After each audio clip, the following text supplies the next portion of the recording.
was done with nothing but wood and nails in your scar-born hands. Oh, show me how to work in praise, trusting that I am your instrument.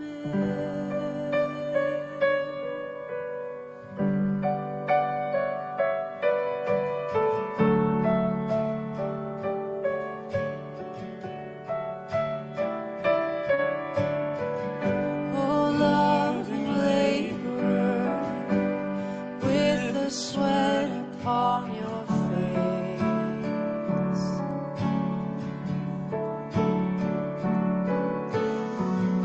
oh, build a table that I too may join you in the Father's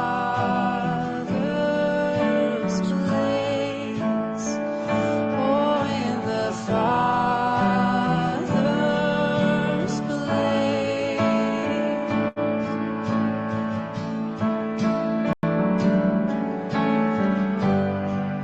The work was done with nothing but wood and nails in your scar-born hands. Oh, show me how to work in praise, trusting that I am your instrument.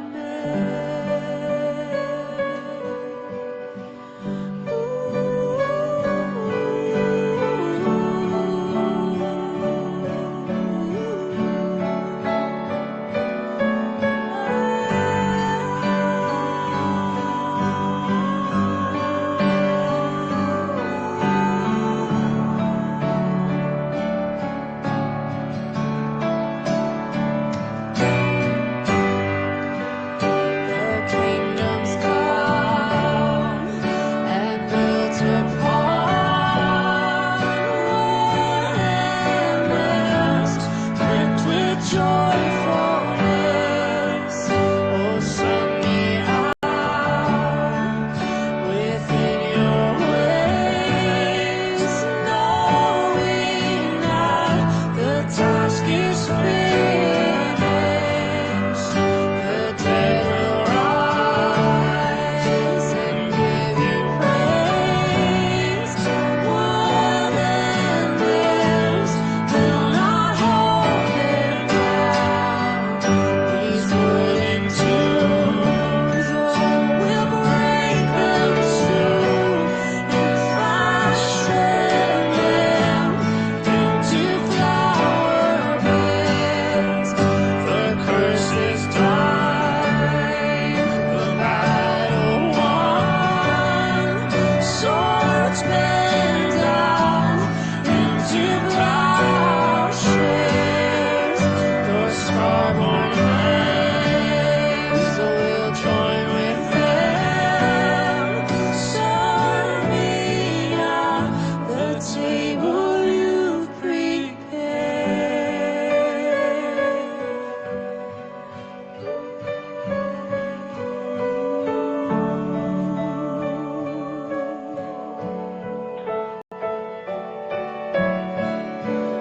Oh, humble carpenter,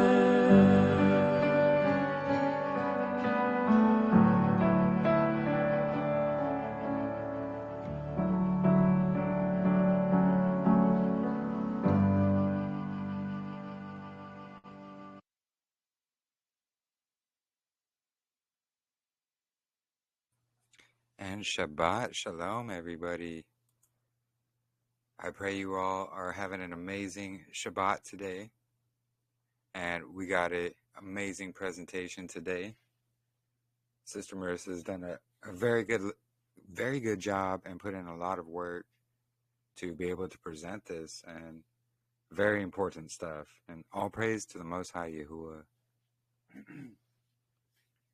And Natalie as well. Yes, exactly. Natalie working behind the scenes there. Praise Yahuah.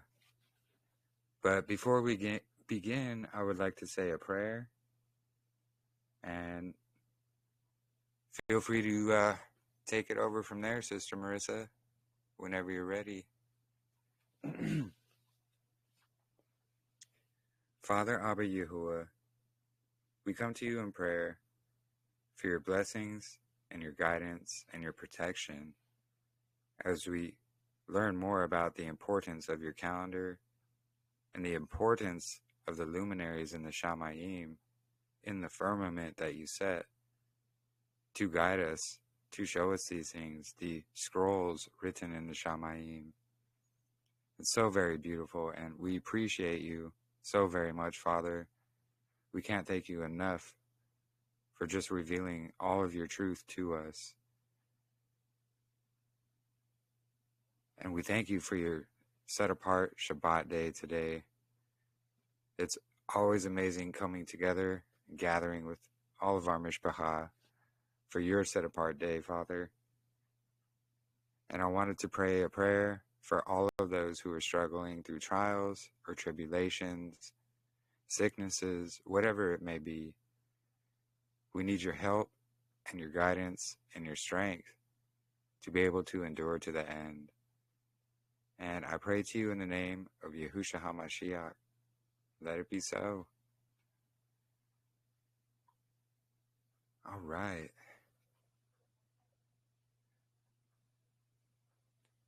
Are you ready there, Sister Marissa? Yep. Just plugging my phone in. Hold on. Yeah, my phone, the battery likes to drain when I'm here on Telegram, so I understand. Okay. All right. Let me share my screen. Jeremy, does the sound is like the sound okay? Because I have my AirPod in. Yeah, that sounds good to me. Here, I'll Okay. actually turn it just in case. Okay, cool.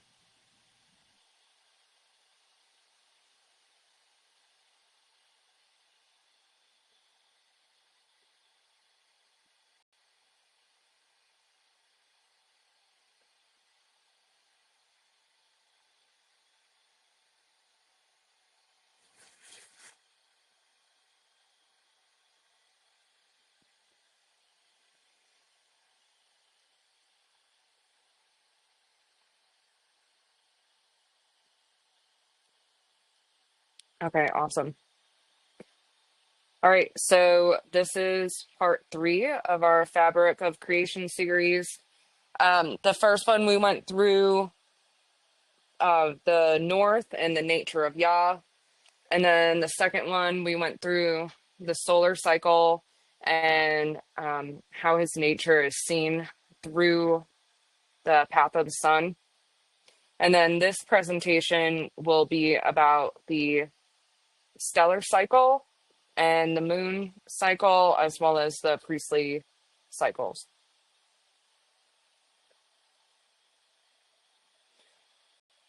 So with that being said, for those of you listening to this being recorded, it would be good to stop and watch those first 2 before this one if you have not. All right, so we'll pick up here with the stellar cycle. In Enoch 82, we learn about the ordinance of the stars, and I'll just read these few verses here. Starting at verse 4, blessed are all the righteous. Blessed are those who walk in the way of righteousness and sin not as the sinners. In the reckoning of all their days in which the sun traverses the heaven, entering into and departing from the portals for 30 days, with the heads of thousands of the order of the stars, together with the 4 which are intercalated, which divide the 4 portions of the year, which lead them and enter with them 4 days. Owing to them, men shall be at fault, and not reckon them in the whole reckoning of the year. Yea, men shall be at fault, and not recognize them accurately. For they belong to the reckoning of the year, and are truly recorded thereon forever, 1 in the first portal, and 1 in the third, and 1 in the fourth, and 1 in the sixth. and the year is completed in 364 days. Skipping down to verse 11, there are 4 leaders who divide the 4 parts of the year enter first, and after them, the 12 leaders of the orders who divide the months. And for the 360 days, there are heads over thousands who divide the days. And for the 4 intercalary days, there are leaders which sunder the 4 parts of the year. So this is describing the layout of the year where there are intercalated days between each of the quarters. So we can actually see the seasons in the stars when we look up at the North Star and where the Big Dipper is, dependent on the time of year. So Polaris is the North Star, and it stands fixed at the head of the northern sky. Across the course of the year, the Big Dipper shifts slowly in the sky. For example, in one season, the bull may be near the horizon at nightfall, while in another it appears overhead or on the opposite side of Polaris. By observing this shift, the ancients could determine which season they were in, tracking the year with the movement of the stars as a witness. And so it's easy to just like take a quick look at this picture, but I want you to notice the time of day that this picture is representing. So this is like the sun has gone down and the stars are beginning to appear in the sky. Later on in this presentation, I have some screenshots where I use this same time of day about an hour after sunset once the sunlight is gone, what stars are visible. And so this is essentially the time of day that that's showing as well. And so each season you can go outside and look up at the sky and see where the Big Dipper is in relation to the North Star and then know the season. We oftentimes get that question of, well, could you look up at the sky and know what time of year we're in? Well, we can do that because the stars are the backdrop for the greater light and the lesser light. And so by observing them, we're able to know the time of year down to, we can see the season, we can see the months, and the specific day we'll be able to know by observing the straight line shadow and then numbering our days from there. So yeah, if it was like a desert island type scenario people like to throw out, well, you could know roughly where you're at, season and where throughout the month you're at, either the beginning, middle, or the end of the month. Since the stars are the backdrop, they're like the numbers on the face of a clock. And so you can see that if that hour hand is at the at a certain point on the number, about roughly where you're at within that hour. And the stars work the same way. So speaking about the star leaders, a few people in this movement have had done quite a bit of research on like what the star leaders are and how we can view them in the sky. And I was given the names of these 4 star leaders that I have in this presentation. And so for the star leaders, we are looking at the heliacal rising. And so that is when a star reappears in the eastern sky just before sunrise, after being hidden by the sun's glare. This first morning appearance marks the star's return to visibility in the yearly cycle. Ancient people watched these risings to track time and seasons. In Yahuah's design, the stars witness to the appointed times, and their heliacal risings act as natural markers within his calendar. And we know that the patriarchs looked at what the stars were doing because we can see that in the book of Jubilees as well. Chapter 12, verse 17 says, "And in the 6th week, in the 5th year thereof, Abram arose and sat in the night at the head of the 7th month. so that he might observe the stars from evening to the morning, so that he might know what would be the character of the year with regard to the rains, and he was sitting alone and observing. Now, I don't know what it was specifically that he was able to see to determine the character of the year, but we can see here that he did look at the stars for different signs as to what is or is to come. And this verbiage from evening to morning is actually echoed in the Dead Sea Scrolls, where it talks about something shining from evening to morning. Many people will read that and think, well, it must be talking about the moon, but it can't be, because the moon is not always out at night, and it's oftentimes out during the day. But what is out all night is the stars from evening to morning. So these are the 4 star leaders for the intercalary days, and the names that were given for them. The first screenshot is for March, and the second one is for June, September, and December on the Gregorian calendar. So it would be the end of the 12th month, the end of the 3rd month, the end of the 6th month, and the end of the 9th month is where the intercalary days are placed in the calendar. And I got these screenshots before I fully understood the North and how we can recognize his division of days through looking at that.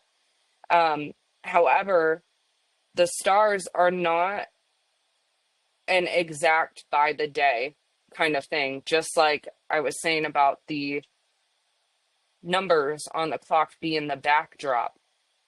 So when you see that big hand, maybe in like the first half of that number or the second half of that number, you may not know exactly down to the minute where that big hand is at, but you know that it's at the beginning, middle, or end of the hour by looking at that. And the stars are gradual like that as well. So you will not be able to look up and see, oh, like a specific star this day and not see it the next day, or not see it the day before, because they're gradual. They're the backdrop. That's why it's so important to understand the greater light, because you're able to count your days from that great sign. So we can see the months in the stars. The sun is appointed 12 stations along its yearly path, known as the Mazzaroth, which divide the heavens into 12 portions corresponding to the months of the solar year. As the sun moves through the Mazzaroth from one station to the next, its position bears witness to the progression of time and the completion of each solar month. The fixed stars do not rule the year, but stand in their appointed places as signs, forming the backdrop against which the sun completes its circuit, much like the numbers on a clock stand in place to witness the passage of time without causing it.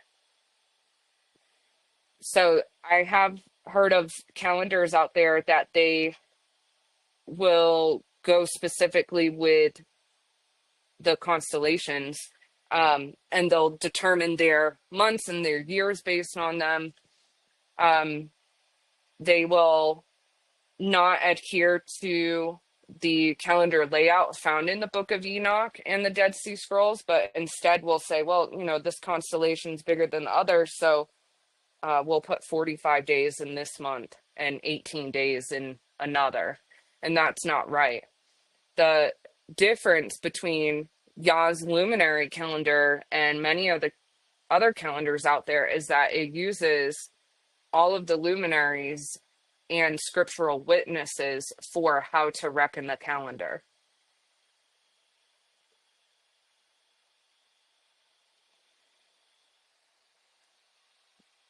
So as the sun moves through the Mazzaroth each month, its light illuminates different portions of the earth, creating predictable cycles of day and night.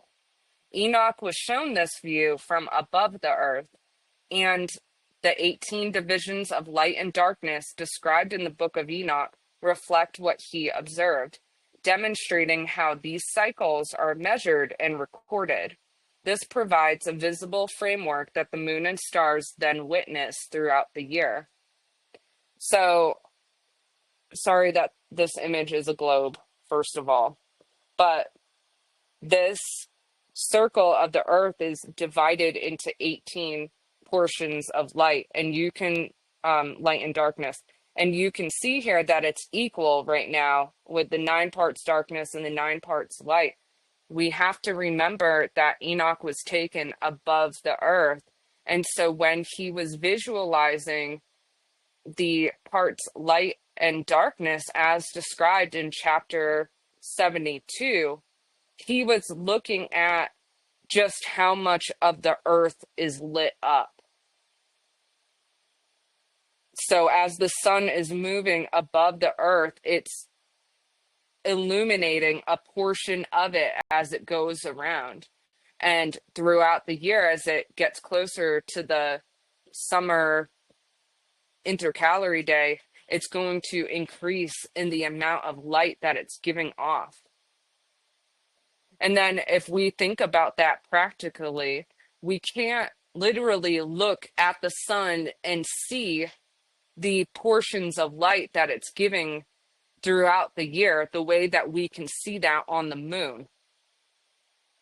The moon face shows the parts light, but the sun's light is too bright for that, and you cannot visualize it the same way. Thus, taking into consideration Enoch being above the earth, he is observing how much light the sun is giving off across that circle of the earth, and how it gets smaller in its beam of rays, if you will, and then how it gets larger in the summertime. So I wanted to include this in here because oftentimes people will get caught up in that part of chapter 72 and say, okay, well, where is the equal lux? And that sends them on this rabbit hole where they realize, oh, the equal lux is dependent on somebody's location. So that's also taking into consideration their light refraction, how far away their location is from the sun and the portal that it's traversing through at the time. So it's not about the equal lux that Enoch is describing here. He's describing how much light the sun is giving off to the circle of the earth at different points throughout the year.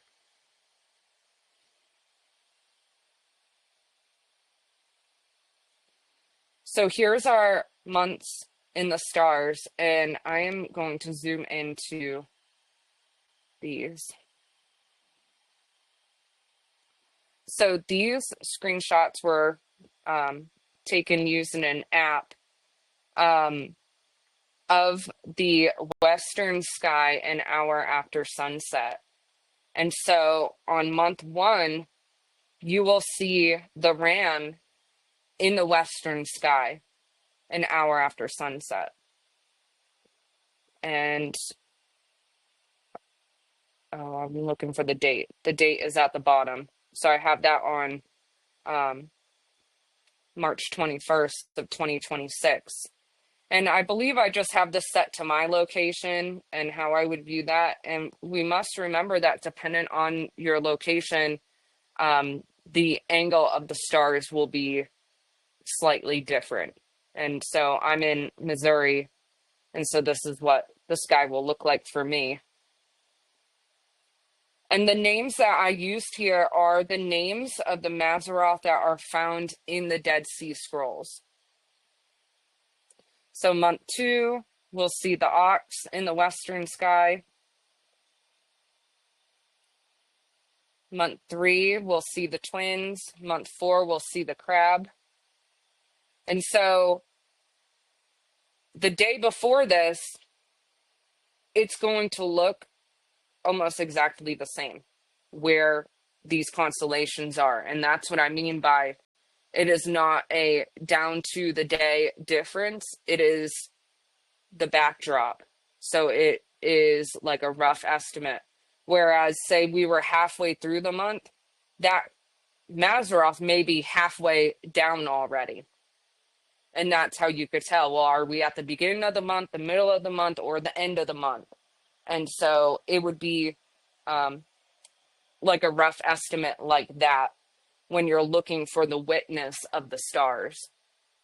We have to keep in mind that the sun was made for days, seasons, years, months, Sabbaths, and everything else. And that's how we can know where to number our days from.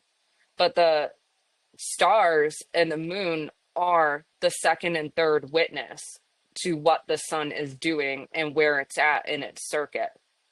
And so this is how the stars can be a witness to that and where we're at in the solar month.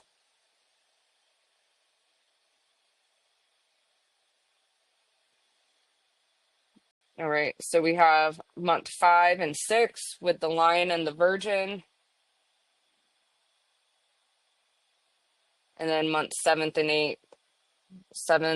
and 8 with the scales and the scorpion.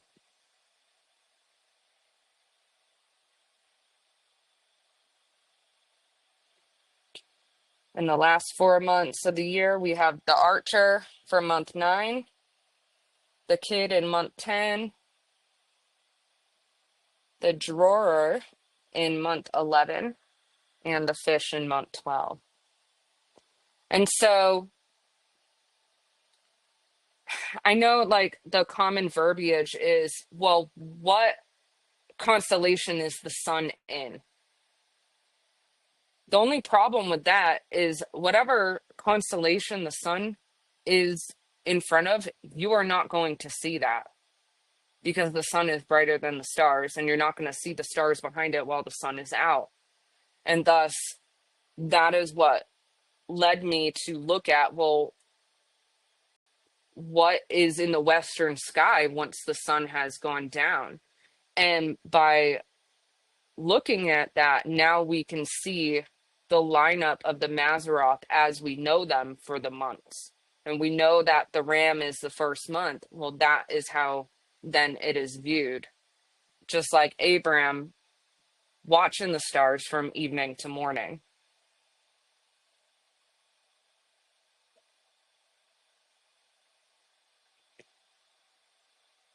Okay, so Jeremy is going to drop this math formula that I did quite a while ago when I realized this. So a sidereal day is star time.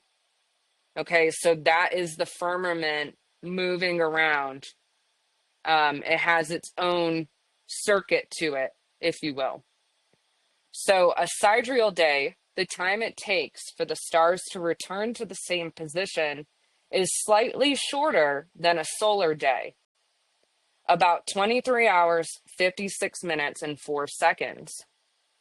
Over 365 sidereal rotations, the stars complete a total of 364 solar days of 24 hours. So this means that it will take the stars 365 rotations for it to complete 364 24-hour days. And so that math for that should be in the box. This difference shows why the solar year and the stellar cycles do not perfectly align on their own. The head of days serves as a fixed, appointed marker or sign that reconciles these cycles, ensuring that the sun, moon, and stars all move in harmony and that the year remains ordered according to Yahuah's design. The stars testify to the passing of time, but the head of days anchors the structure of the year. So the head of days is necessary and required so that the sun and the stars can bring in all the years exactly.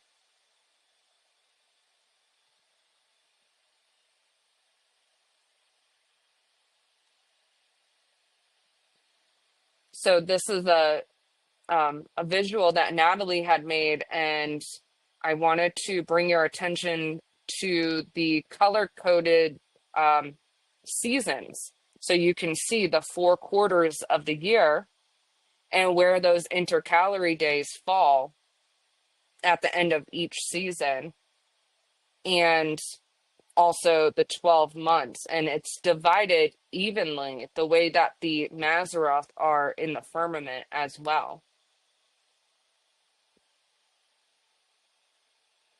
So each Mazzaroth sign is 30 degrees of the circle of the heavens.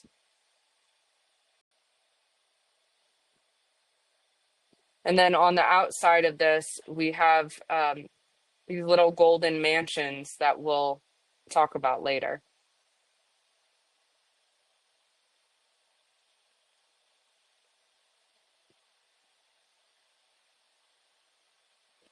The moon is often misunderstood. It is more than just a nighttime light. It serves as a marker, a guide, and a witness in the order of the luminaries. I went through the scriptures and I found all of the verbs used for the moon to get an idea of just what her purpose is and her function.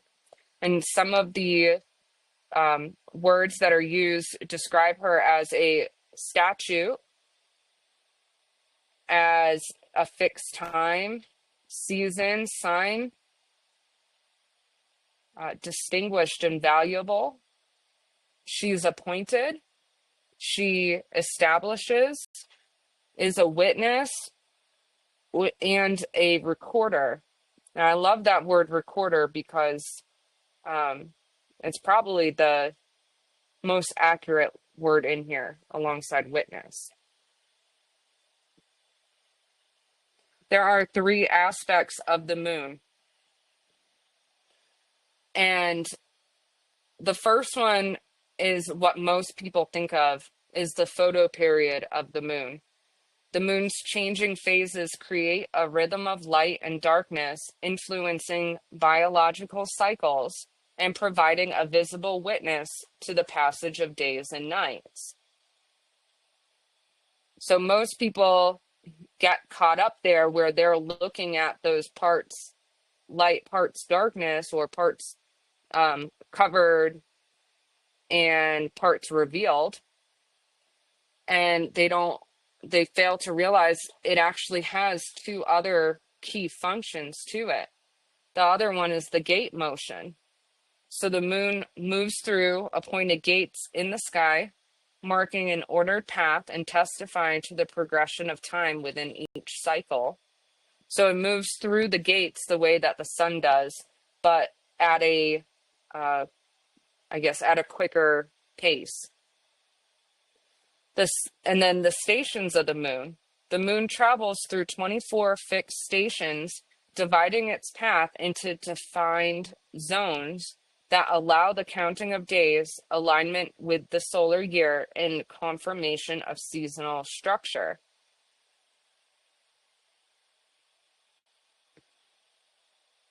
The lunar photo period refers to the changing levels of moonlight throughout the phases of the moon over the course of its cycle. The moon's photo period month averages about 29.5 days, made up of 6 months with 29 days and 6 months with 30 days. And that's what the book of Enoch tells us too. Compared to the solar months, this creates a difference of 10 days per year. So the photo period of the moon has a 354-day yearly cycle. So it will come up 10 days short, or 11 when you're counting in the head of days. So many people used to and still do plant their gardens by the moonlight. Organisms respond to moonlight levels, not just sunlight, affecting coral spawning, fish migration, and even human sleep cycles. And I'd say human behavior too. So if you'll notice around the full moon, people get a little wild. Nocturnal animals adjust activity levels based on the brightness of the night. Traditional farming practices often timed planting and harvesting according to the moon's light, and some crops are thought to grow differently depending on the phase of the moon and nocturnal light exposure. And I don't remember the name of this little wheel that's on the right, but I know Jermaine has a lot of knowledge about planting by the moon cycles.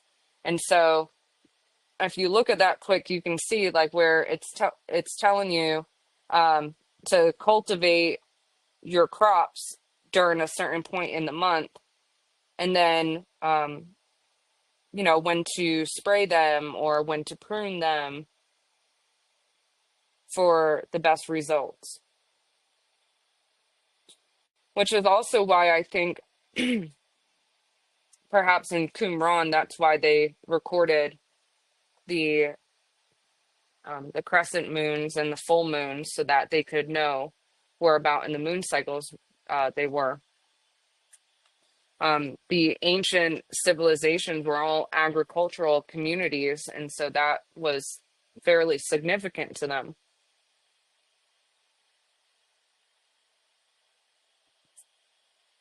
Enoch 78:9 says, and in certain months, the month has 29 days, and once 28.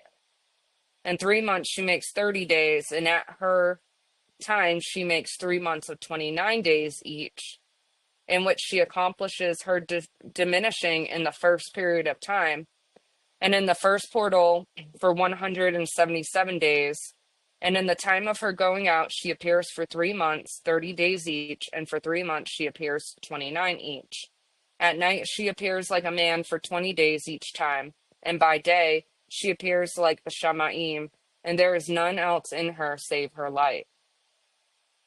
So we can see we can't sync up the moon's photo period with the solar months, because it does not always do that 30, 30, 31 days like the sun does.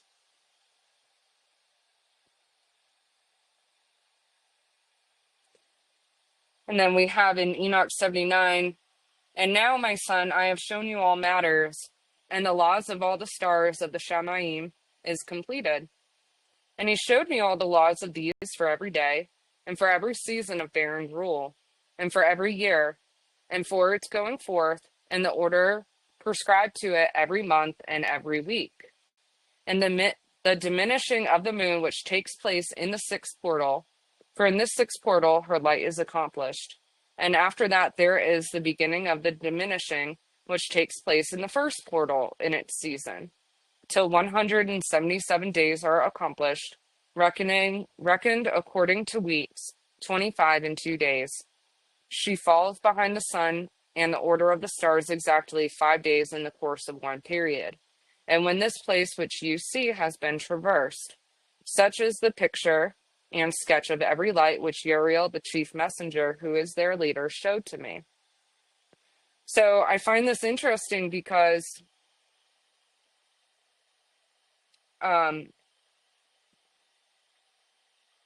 in this one, it's talking about how in half the year she's 5 days short, and then in a full year she'll be that full 10 days short.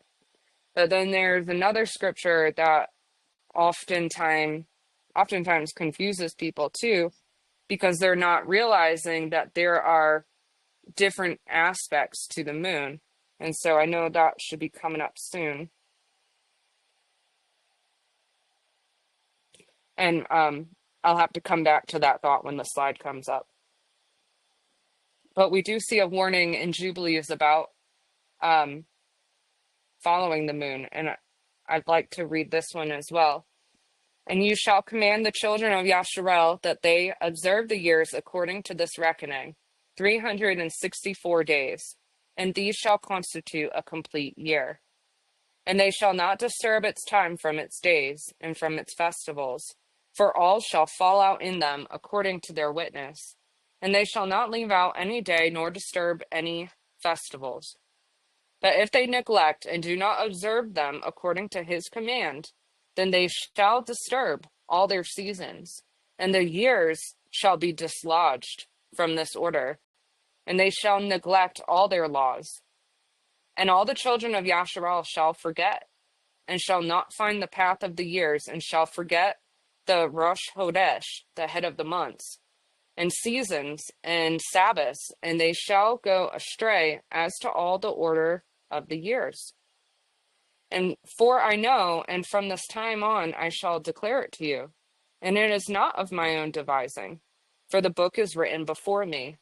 And on the tablets of the Shamayim the division of days is ordained, lest they forget the festivals of the covenant and walk according to the festivals of the Gentiles, after their straying and after their ignorance. For there shall be those who shall assuredly make observations of the moon, how it disturbs the seasons and comes in from year to year 10 days too soon. For this reason, the year shall come upon them when they shall disturb the order, and make an abominable day the day of witness, and an unclean day a feast day. And they shall confuse all the days, the holy with the unclean, and the unclean day with the holy. For they shall go astray as to the months, and the Sabbaths, and the festivals, and jubilees. For this reason I command and witness to you, that you may witness to them. For after your death your children shall confuse them, so that they shall not make the year 364 days only. And for this reason they shall go astray as to the head of the months, and seasons, and Sabbaths, and festivals, and they shall eat all kinds of blood with all kinds of flesh. And so Jubilees is pretty clear, the length of a year. And when people go by the photo periods of the moon, they add in a 13th month every 3 years to try to catch up the moon cycle with what the solar cycle is doing. There's no ordinance for that. The ordinance for the years is written in front of our faces here, and that they're 364 days only.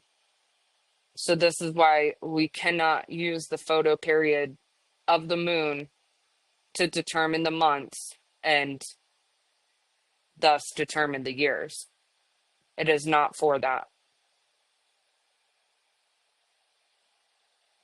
The second aspect of the moon is the gate motion.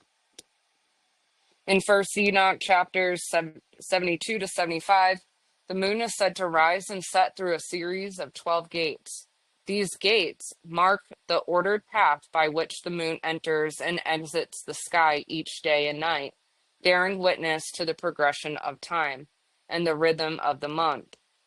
Gate motion refers to the movement of the moon through its appointed gates in the sky, as described in the book of Enoch.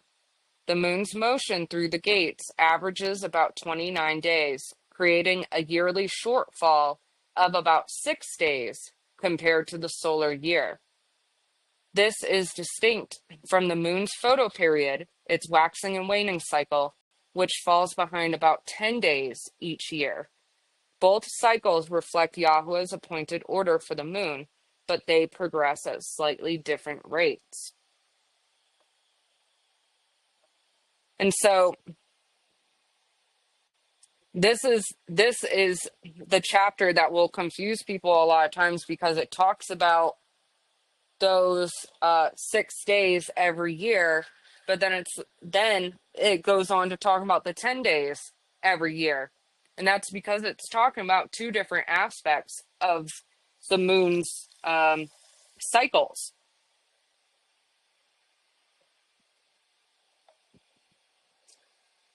All right, it says, and if 5 years are added together, the sun has an excess of 30 days, and all the days which increase to it for one of those 5 years when they are full amount to 364 days. And the excess of the sun and stars amounts to 6 days. In 5 years, 6 days every year comes to 30 days. And the moon falls behind the sun and stars to the number of 30 days.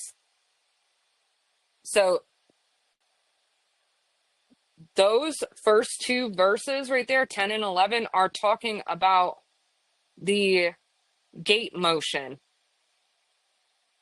the gate motions of the moon falling behind 6 days every year from the sun's gate motions. And then in verse 12, it continues, and the sun and stars bring in all the years exactly, so that they do not advance or delay their position by a single day unto everlasting, but complete the years with perfect justice in 364 days. So again, relating back to the star time slide, we need to recognize the head of days as that vestibule, or the abode of glory, in which all the days, seasons, and years pass away in. That day that divides the years, it is the Aleph and the Tav. It is the beginning and the end. It is the 365/0, the head of days marked by the straight line. It is necessary to be there, because if it were not, the sun and the stars would not be synced up in order to bring in all the years exactly. So we can see its purpose in the curve of time. So the sun and the stars bring in all the years exactly, and complete the years with perfect justice in 364 days. Great. So in 3 years, there are 1,092 days. In 5 years, 1,820 days. So that in 8 years, there are 2,912 days. So that's for the sun. For the moon alone, the days amount in 3 years to 1,062 days. And in 5 years, she falls 50 days behind. This is now talking about the photo period of the moon falling 10 days behind per year. So in 3 years, it'll be 30 days behind. In 5 years, it'll be 50 days behind. To the sum, there is 5 to be added and 62 days. And in 5 years, there are 1,770 days. So that for the moon and the days in 6 and 8 years amount, I don't know if that 6 should be there, in 8 years amount to 2,832 days. For in 8 years, she falls behind to the amount of 80 days. So again, 10 days per year. That is the photo period. Okay. And all, it says 17, but I don't know why. I think there's a typo here. And all the days she falls behind in 8 years are 80. Okay. Verse 17, and the years accurately completed in conformity with their world stations and the stations of the sun, which rise from the portals through which it rises and goes down 30 days. Okay, that is a really important sentence I think is overlooked as well, because this confirms that there are stations for these luminaries. But more meticulously to see that the stations of the sun is specified outside of that. So the year is accurately completed in conformity with their world stations and the stations of the sun. So what are these world stations? What are these other stations? Here we're talking about the greater light and the lesser light. And so that brings me to the next aspect of the moon. The moon has 24 fixed stations on its journey across the sky, dividing its path into equal segments of 15 degrees each. These stations are appointed by Yahuah to provide structure and rhythm to the moon's motion. As the moon moves from one station to the next, it bears witness to the orderly progression of time, showing the cycles of days and nights within each lunar month.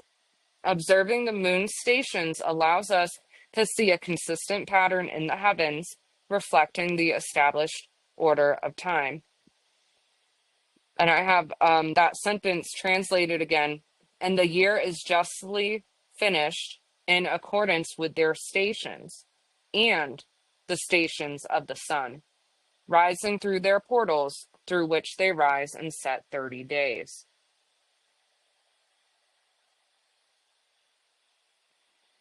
So back to this picture, those little golden mansions, there's 24 of them, and you'll see there's two per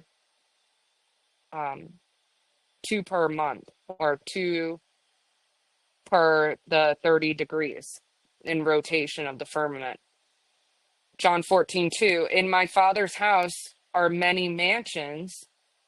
If it were not so, I would have told you. I go to prepare a place for you. And that word mansions means an abode or a place.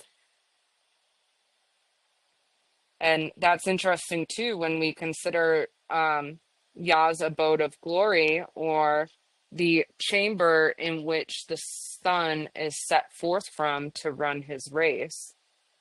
So there are 24 lunar stations. When we consider the cycle of the stations, it takes the moon roughly, it's 27.321 days to go through all the stations. And so after 10 complete revolutions through these 24 stations, the moon completes roughly 273.2 days, which corresponds to 3 91-day solar seasons. So 3 seasons, and the moon will return back to the same station.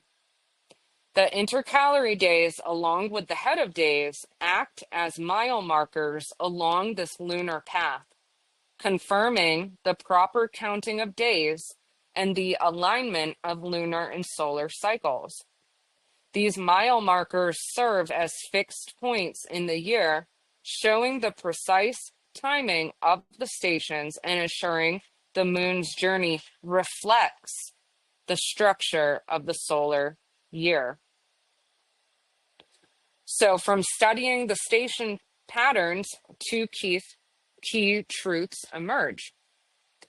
The head of days aligns with the winter intercalary day, and the summer intercalary day aligns with the spring intercalary day, which is the 364th day of the year. And so to the left, I have 4 of the years listed here. And I put arrows to show you all what I'm looking at in particular.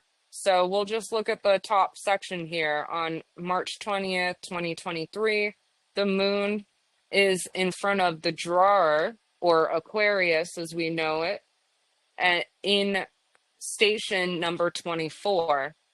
So it is that 15-degree section in the firmament, and it will be in that same station 273 days later on the winter intercalary day.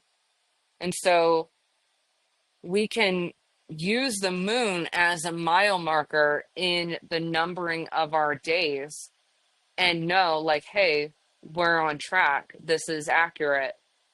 We haven't missed anything here. And then the summer intercalary day then coincides with the spring intercalary day. And you'll see that in the orange, where those two line up as well. The moon will be a witness for those seasonal days. Now, if you notice, looking from year to year, the constellations change. So it is accurate within the same calendar year. We are not jumping years because that head of days is there. So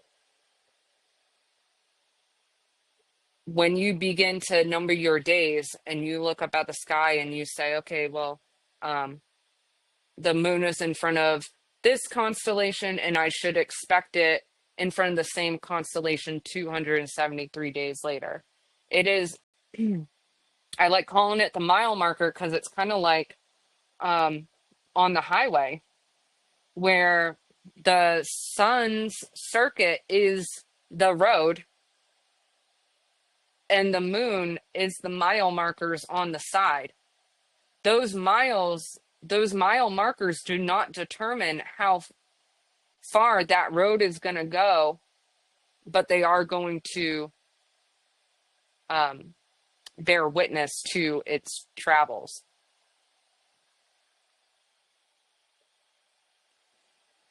So on the left, I have 4 more years. By following the moon's stations and observing the intercalary days, we can see how the moon functions as a second witness to the year and its seasons, independent of the photoperiods of the lunar months. Its consistent movement confirms the order of the days and the progression of the seasons. The moon stands in its appointed stations, bearing testimony to the rhythm of Yahuah's timepiece, showing that even though it does not rule the year, it faithfully reflects the structure and timing of the solar year and the sequence of the seasons.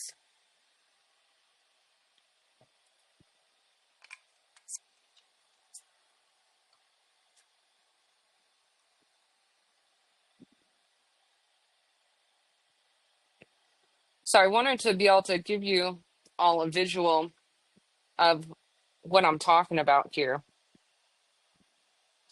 And so if we look at the two on the left, those are the two that are witnessing to each other.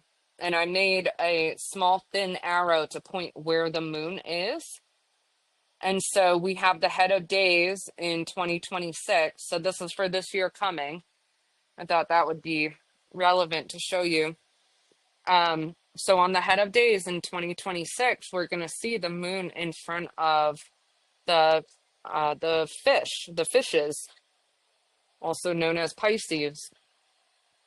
And 273 days later, on the winter intercalary day, we'll see the moon in the same station. And then when we look at where the moon is at on the summer intercalary day, it will be in the Lion. And 273 days later, it is also in the same station in the Lion. And this is why we cannot add a void day before the 364 days has been finished being counted. Because if we do that, this will no longer be true. the moon will no longer be an accurate witness. So we're told to number our days 1 to 364, and that a full year is completed there.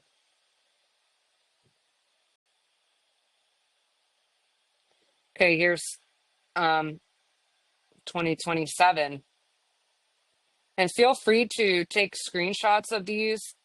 I only added 4 years into this presentation, but in the notepad screenshots that I had in the previous slide, I did 20 years and found this to be true for 20 years.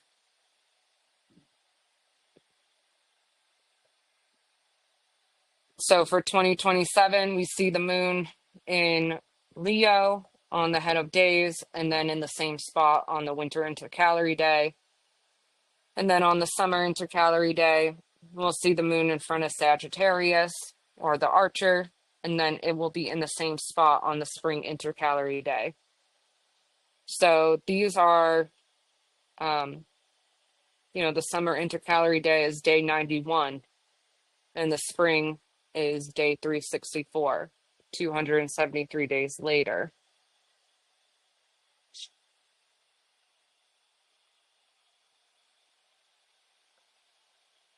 Here's 2028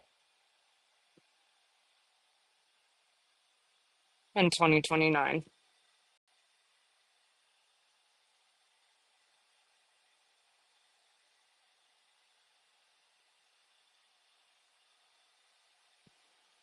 So the moon does not determine the year as the sun does, but she serves a vital role as a witness to the appointed times. She governs the night and marks the fixed times with consistency and precision. Her movement is appointed and established in the heavens, and she is described as distinguished and valuable among the luminaries.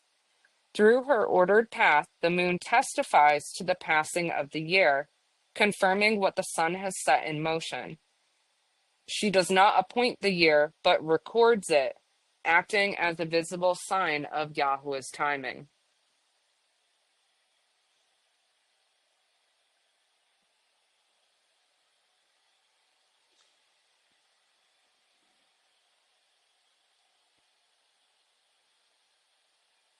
Okay, so even though we determine our counting of days using the great sign given to us by Yah, it doesn't mean that we are not using the other luminaries, because we are. They're witnesses to his division of days and how the years are laid out.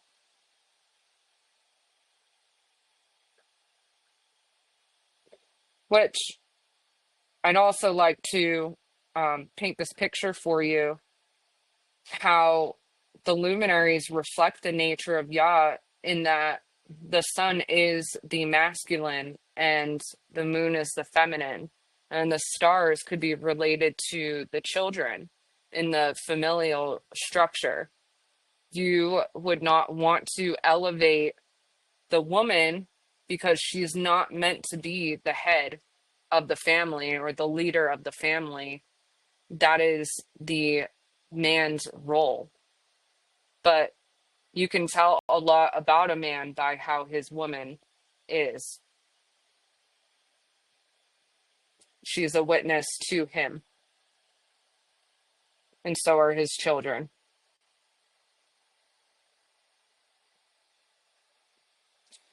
So the 24 priestly courses are found in scripture.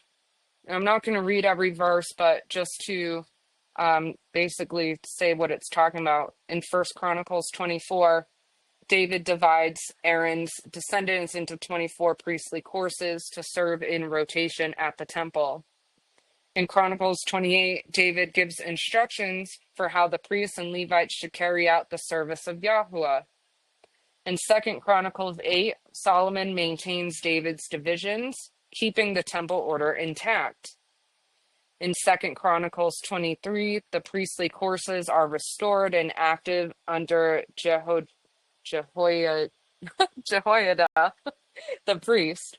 And in Luke 1, Zechariah, the father of John the Baptist, serves in the temple in the course of Abijah.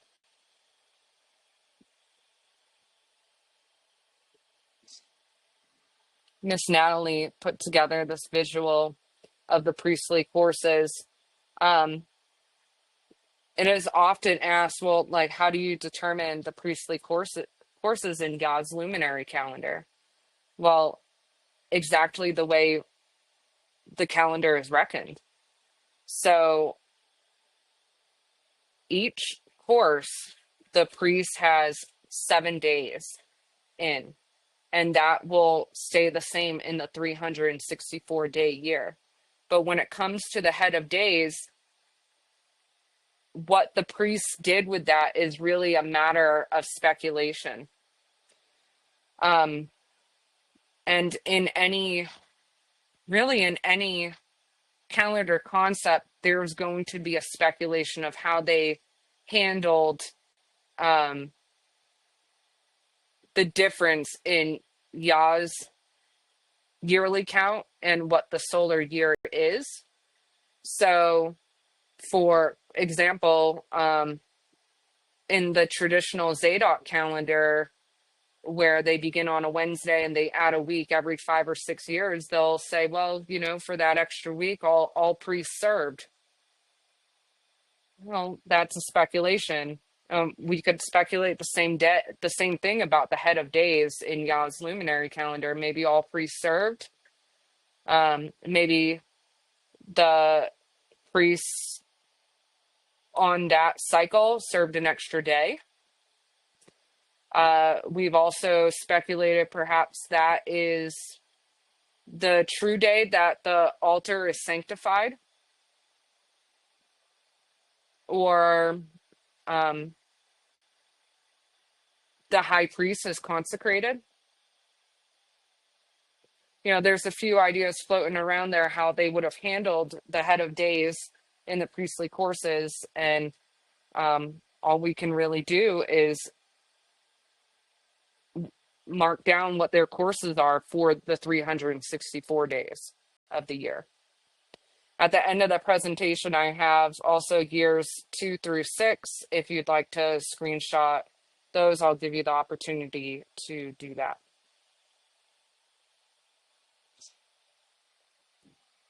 The 24 elders surrounding the throne are not arbitrary. In David's time, the priesthood was divided into 24 courses, each serving in rotation before Yahuah. Revelation echoes this number, describing 24 elders clothed in white and crowned, seated around the throne in worship.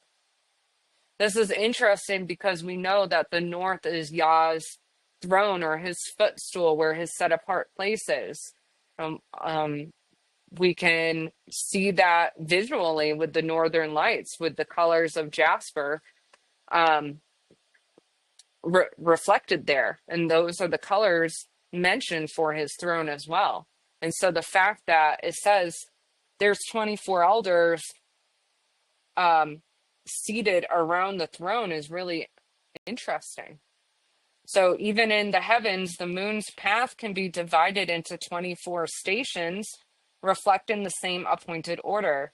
These parallels show that priestly service and the stations of the luminaries are interconnected, each bearing witness to the structured design of Yahuah's creation. Revelation 4. And immediately I came to be in the spirit and saw a throne set in heaven, and one sat on the throne. And he who sat there was like a jasper and a ruby stone in appearance, and there was a rainbow around the throne, like an emerald in appearance. And around the throne were 24 thrones, and on the thrones I saw 24 elders sitting, dressed in white robes, and they had crowns of gold on their heads. And out of the throne came lightnings and thunders and voices, and 7 lamps of fire were burning before the throne, which are the 7 spirits of Elohim. And when he took the scroll, the 4 living creatures and the 24 elders fell down before the Lamb, each holding a harp and golden bowls filled with incense, which are the prayers of the set apart ones. That would be an interesting study too about the four living creatures and Ezekiel's wheels.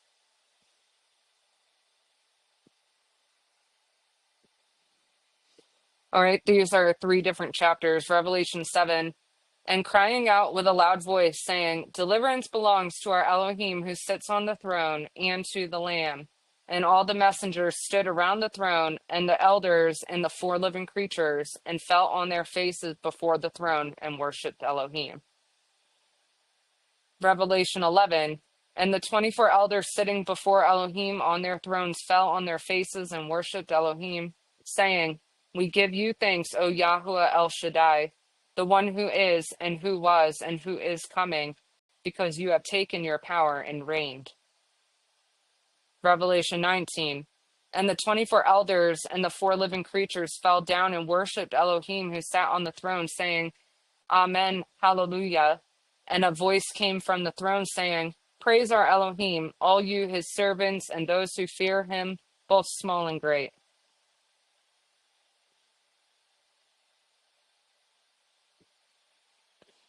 So in the Dead Sea Scrolls, it's fragment 42318, which refers to the stations of the moon.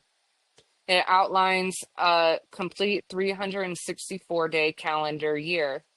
In reconstructing the entire pattern, all fragments fit together perfectly, confirming the accuracy of this year length. Importantly, from the 26th to the 31st day of the 12th month, the calendar shows no extra or void days inserted within the 364-day cycle. This means the calendar is continuous and unbroken, with no additional days added inside the year itself, highlighting a precise and orderly timekeeping system utilizing the stations of the moon as a witness/sign.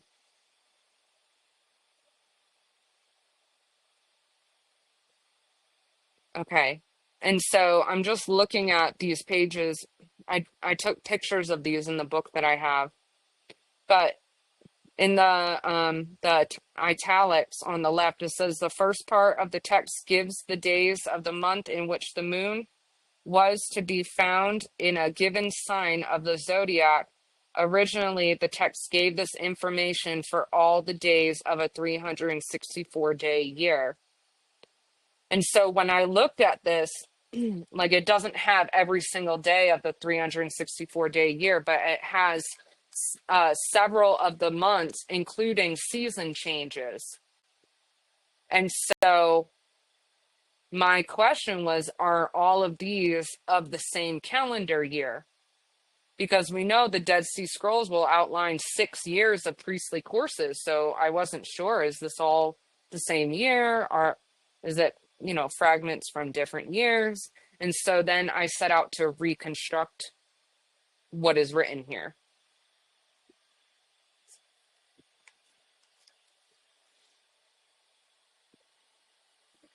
So I used Jeremy's lovely calendar PDFs to track that. So all the red, which is all you can see on this, are the reconstruction that I did. But when we get into the next slides, you'll see those in black. And the ones that are in black is what's found in the Dead Sea Scrolls. And so I took that pattern and continued it to the beginning of the year, and to the end of the year to reconstruct the whole year. But what I want to show you is that there is a pattern for the stations of the moon for 13 Sabbaths in a row. So, like, for example, on the first picture, if we're looking at just the Sabbath days, we can see it's Gemini, Virgo, Sagittarius, and Pisces for the first month. And then in the second month, you'll see that same pattern continue for 5 Sabbaths. And then in the third month for the next 4 Sabbaths. So 4 plus 5 plus 4, that's 13 Sabbaths in one season. And the pattern stays the same.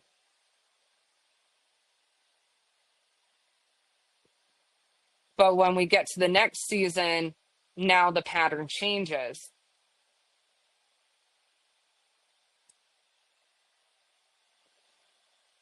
And so you can see now when we get to month 6 where the black is, and that is what is actually outlined in the Dead Sea Scrolls.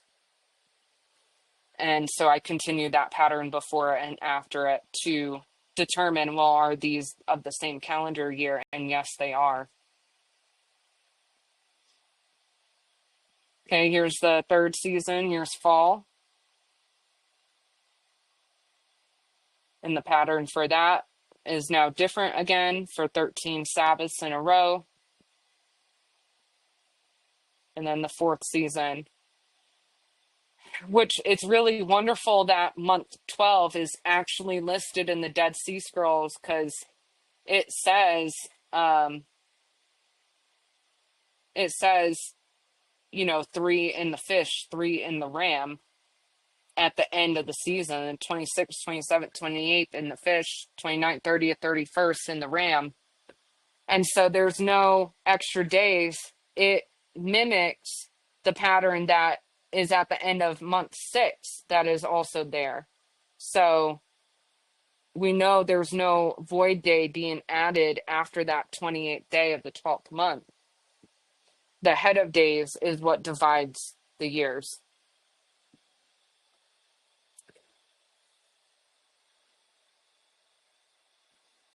So the concept of the stations for the moon is relevant because we can find that in the Dead Sea Scrolls that they were looking at this.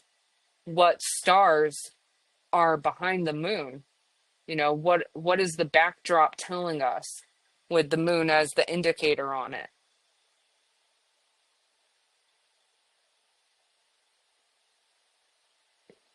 And so, you know, I found that interesting that, you know, for 13 Sabbaths in a row, the moon will make the same pattern and then it'll switch. And we've read in the book of Enoch that there are actually 4 names of the moon. So the moon has 4 names. The first is Asanja, the second is Ebla, the third is Benez, and the fourth is Ere. I'm probably saying all of those wrong, but the book of Enoch notes that the moon bears 4 distinct names: Asanja, Ebla, Benez, and Ere. Observing the moon stations over 13 Sabbaths at a time may reveal patterns that correspond to the 4 seasonal quarters of the year. These names and cycles reflect the moon's role in bearing witness to the seasonal order, rather than setting the year itself. The sun remains the primary authority in marking the year, with the moon providing a secondary, supportive testimony to the progression of the seasons.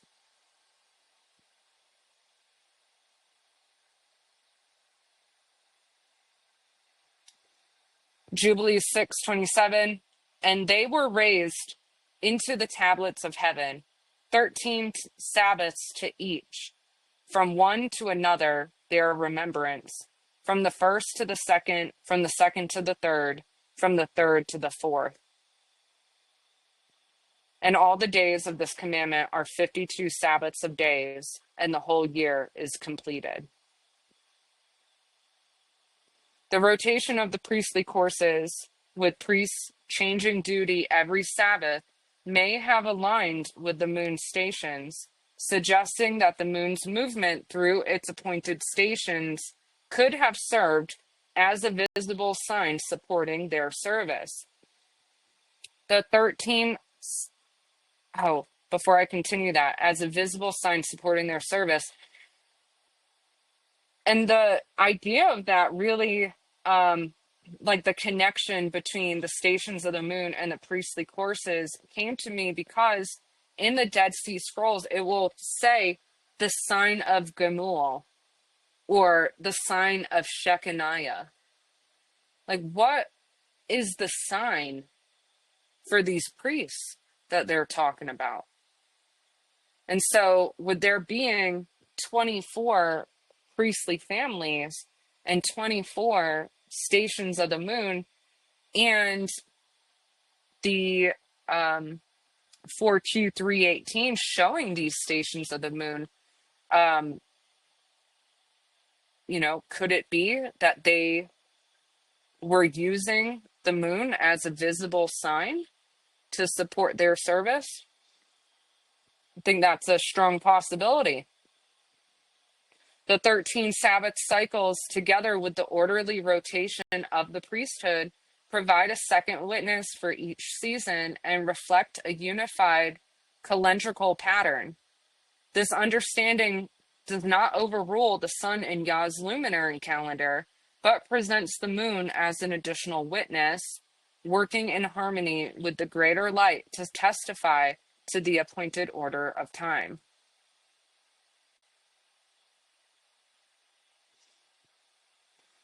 In Wisdom of Solomon, we read, "It is he who gave me true knowledge of the forces of nature, what the world is made of, how the elements behave, how the calendar is determined by the movements of the sun, the changing seasons, the constellations, and the cycles of years." So the sun and stars bringing all the years exactly.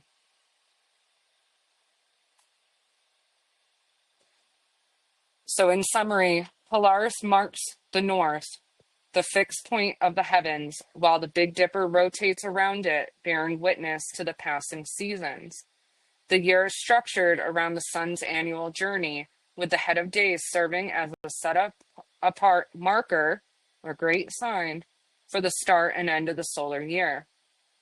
The sun's path through 12 Mazzaroth, or constellations, divides the year into months, and the moon moves through 24 fixed stations, acting as mile markers that confirm the counting of days and the timing of seasons.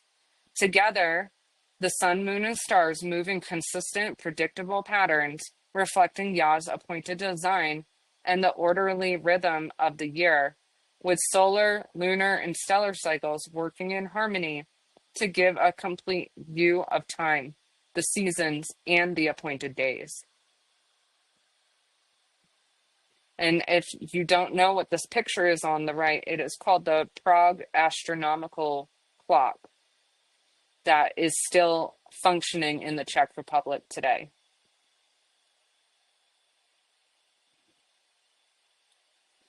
So when men set their own thresholds and posts, they are establishing ordinances determined by themselves, not by Yahuah. And what I mean by that is specifically intercalation methods. People are looking at what the luminaries are doing and trying to align it with a Gregorian weekday. Or they'll say, well, now we're too far behind, so we're going to add a week here. Or they're enthralled or enticed by the moon's photo period and say, well, we're going to go by that and add a 13th month here. And so they're just taking their best guess how to reconcile the like their faulty calendar that they're following. So they're making up their own ordinances and taking their best guess to try to align what these luminaries are doing, failing to realize that Yah has already established ordinances for them. He's already commanded them forward on their paths. And they already work together according to his nature. This is the rebuke given in Ezekiel. Ezekiel 43 says, "In the setting of their threshold by my thresholds, and their post by my posts, and the wall between me and them." They have even defiled my holy name by their abominations that they have committed. Wherefore I have consumed them in mine anger. Now let them put away their whoredom and the carcasses of their kings far from me, and I will dwell in the midst of them forever. And the Septuagint translation of that verse 8 further clarifies, when they set my doorway by their doorway. So when they try to set Yah's ordinance by what makes sense to them, when they set my doorway by their doorway and my thresholds near to their thresholds, which an example of that would be, well, we start on the Wednesday closest to the equinox. That's them setting a threshold for themselves. That's a man's ordinance. So, and my thresholds near to their thresholds, and they made my wall as it were joining myself and them. See, Yahuah is set apart from us. This is why the head of days is set apart from the luminaries' service unto men. It is the straight line. It's set apart from the curve of time. Yahuah is outside of time. His throne, his abode of glory, his chamber, that's outside of time. He has the preeminence before all these things were made. And they profaned my holy name with their iniquities which they wrought, and I destroyed them in my wrath and with slaughter. Yahuah is set apart from his creation. Human ordinances cannot replace or imitate his divine order. In contrast, Yahuah gives his own ordinances and patterns to be followed. Ezekiel 43:10, thou son of man, show the house to the house of Yasharel. So the house, the tabernacle, the heavenly tabernacle. Thou son of man, show the house to the house of Yasharel, that they may be ashamed of their iniquities, and let them measure the pattern. And if they be ashamed of all that they have done, show them the form of the house, and the fashion thereof, and the goings out thereof, and the comings in thereof, and all the forms thereof, and all the ordinances thereof, and all the laws thereof, and write it in their sight, that they may keep the whole form thereof, and all the ordinances thereof, and do them. The sun returning to and going forth from the north is an ordinance regarded as Yahuah's threshold. So the sun going forth from his chamber, or Enoch 72:5, the sun traverses to the north in order to return to the east and shines in the face of the heaven. That is an ordinance regarded as Yahuah's threshold. And the 6 gates of the luminaries that they move through are his posts. Threshold in the Strong's means a vestibule, limit, doorway, or threshold. Post means a doorpost, side post, something set prominently. You know, verse 6 in Enoch 72 says, in this way the sun rises in the fourth portal on the first day of the first month, after that chamber day. Yahuah's order is perfect and set apart. To align with him, we must reject self-made ordinances and embrace his divine pattern, allowing his truth and light to guide our lives. Yah's luminary calendar is a testament to Yahuah's perfect design. The sun, moon, and stars move in precise, ordered cycles, each fulfilling its appointed role as a witness to his timing. Taken together with the testimony of Scripture, the book of Enoch, the Book of Jubilees, and the Dead Sea Scrolls. These luminaries form his eternal timepiece, dividing days and seasons according to his wisdom. By observing and aligning with this calendar, we see his order, his faithfulness, and the intentional rhythm of creation woven into the very fabric of time itself. Isaiah 59. For my thoughts are not your thoughts, neither are your ways my ways, saith Yahuah. For as the heavens are higher than the earth, so are my ways higher than your ways, and my thoughts than your thoughts.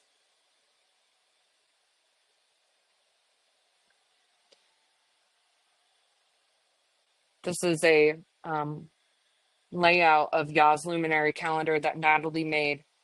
I'm sure the PDF is floating around somewhere where you could fill in the days of the month with the Gregorian dates if you'd like. And we can see how the great sign stands outside of the yearly count. And as I mentioned earlier, these are the Priestley courses for year 2 through 6. I'll just shuffle through them if you'd like to take screenshots.